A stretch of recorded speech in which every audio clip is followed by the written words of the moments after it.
नमस्कार, बातमी जनतेच्या कर्णधार न्यूज. आणि तुम्ही पण साईड हिरोईन लोक जास्त मध्ये मध्ये करू नका, कळलं ना? हा, धमक्या बिमक्या दिल्या ना, तर तुम्हाला मी धमकी देईन ना, तर चटीत मुताल इथे, समजलं का? धमकी बिमकी द्यायचं काम नाही येते. तुम्ही लोक स्टुडंट आहात, स्टुडंट सारखं राहावा. आम्हाला हे विषय वाढवायचं नाहीये, म्हणून तुम्हाला आता शांततेने गेले. तुम्हाला बोलले असं तुमच्या घरच्यांना बोलवा येते. तुमच्या घरचे तुम्हाला हे मराठी मुद्द्यावर भांडायला बोलवतात का? इकडे पाठवतात आहे.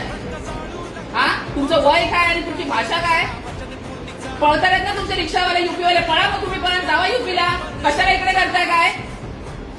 जाऊन तुमचे युपीवाले रिक्षावाले परत मुंबईत येतात, तिथे रोजगार नाहीये. आता येऊन मराठी शिकतात आहे, हे जरा बघा. इंस्टाग्राम तिच्या रीलवर तुला बोलण्याचा अधिकार नव्हता. तिने पर्सनल रील टाकली होती.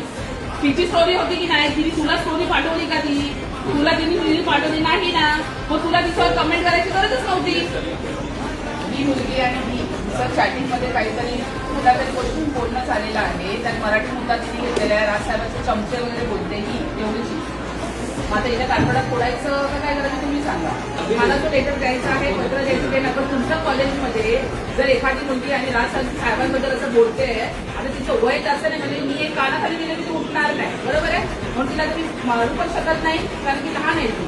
हे कळलं पाहिजे. इकडे महाराष्ट्रात आहे, महाराष्ट्रात कॉलेज आहे, इथे मराठीचा अपमान करायचा, नाही तर पटकून देऊन पळवू. नाही तुम्हाला जमत असेल जावं तुमचं युपी बिहारला, इकडे यायचं नाही महाराष्ट्रामध्ये. मी कुठल्या मुलीला एका मुलीबरोबर तिचा वाद झालेला आहे, दुसरी तिला सपोर्ट करते, तिसरी सपोर्ट करते, मग तिसरी सपोर्ट करणं तर आम्हाला इकडे यावं लागतं. आणि जर हिला कोणी दाबण्याचा प्रयत्न केला, की तू का कंप्लेंट केली, का मनसेवाल्याकडे घेऊन, मग आम्ही आहे आणि तुम्ही आहे. मग हे लक्षात ठेवायचं. तुला काय म्हणायचं आता? मराठीत बोल तू. आता तुला मराठीचा त्रास आहे ना, मराठीत बोल. हा, मग व्यवस्थित बोल. जेवढं येतं तेवढं तू मराठीतच बोलायचं आता. लय बोलतेस ना राजसाहेबांबद्दल, मराठीतच बोलायचं आता. मराठीत बोल सांगितलं मी तुला. जेवढं तुला तुटकं फुटकं आणि ऍक्टिंग करू नकोस, समजलं ना?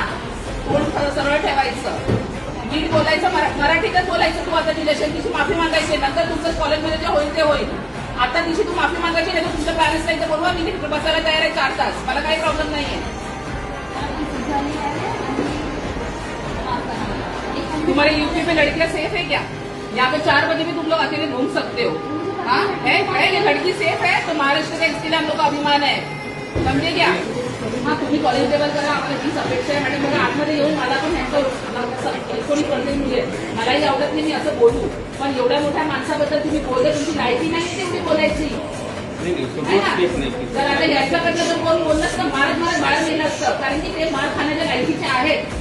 हिला ते नाही मारायला उठायची नाही. काय मारू तिला मी?